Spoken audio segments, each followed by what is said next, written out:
You are warned that to go to this event, you may be jeopardizing your personal safety. You go anyways. You cannot help but to be a part of something much bigger than yourself, a part of history. You realize that the world's current uncertainties leave you no choice. A line of people begin to fill the metro. Once you make it on, you are standing shoulder to shoulder, adding another few people at each stop, regardless of if you have room to or not. You can feel the buzz of the group before we even get into DC. But once you take your first steps off, the chanting begins, and the signs will be raised. The energy that can be felt throughout the station is enormous.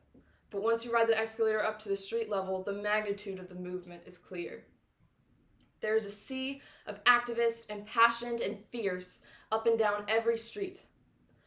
This overwhelming feeling of solidarity engulfed way more than Washington, D.C. on January 21st of 2017. It was felt around the world. This day, the day following our President Trump's inauguration, was the first Women's March. Today, I will commemorate the Women's March by explaining how it displayed the power of collective action, giving visibility to a number of issues and demanded accountability for the most marginalized groups. I attended the march. I had just turned 16, but I had been very active in protests and had been educating myself politically for some time. When Donald Trump won the election, I was crushed. Knowing his history of misogynistic behaviors, it felt like a loss for women, especially considering we were so close to our first female president. According to the Center of American Progress, although Hillary Clinton had won the popular vote by 48.2%, with nearly 3 million voter margin, Donald Trump carried 30 states and won the Electoral College. I knew from his prior rhetoric in regard to different racial minorities and immigrants especially, that they too woke into this new administration, had fear in their hearts. Distraught and scared, a grassroots movement began to arise and the Women's March was planned. The Women's March made history as one of the largest single-day protests in our country. Encyclopedia Britannica stated, according to organizers, more than 670 events were held on 7 continents. Although estimates varied, it was believed that between 3.3 million and 4.6 million people attended the march in the United States, with a total worldwide participation of nearly 5 million. In our public education, we are taught about the civil rights movement, the women's suffrage movement, and the gay movement.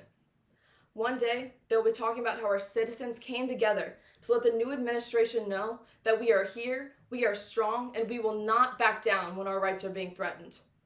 It showed the world that we can band together to fight back against injustice through grassroots movements that start small and grow to millions.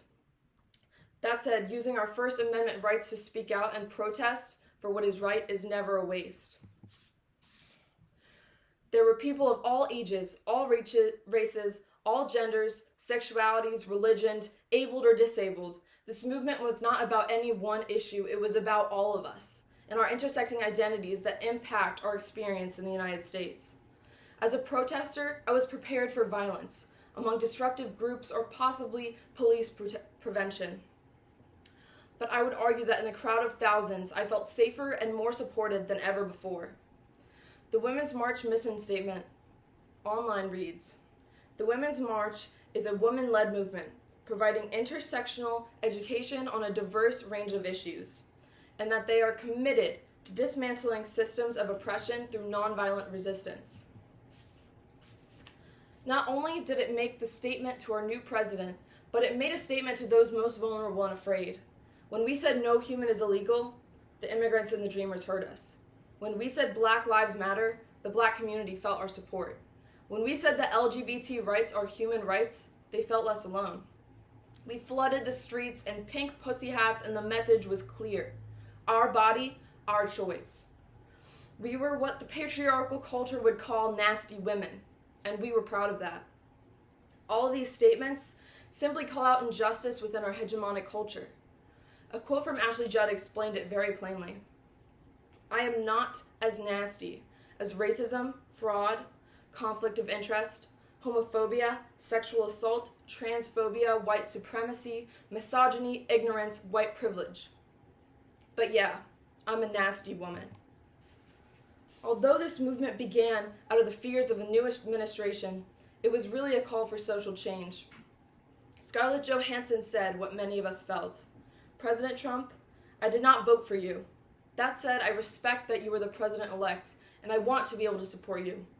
But first, I ask that you support me, and support the men and women here today that are anxiously awaiting to see how your next moves may drastically affect their lives.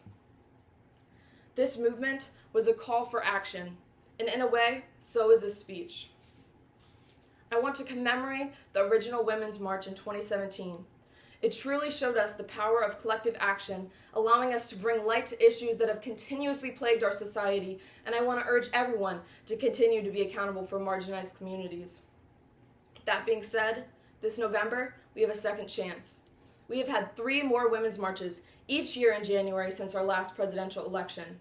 Since the original Women's March, we've seen the next generation show up in mass amounts to fight against climate change, to fight for gun reform at the March for Our Lives.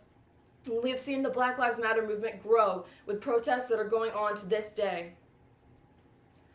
We refuse to give up against an administration that refuses to recognize our cries for help.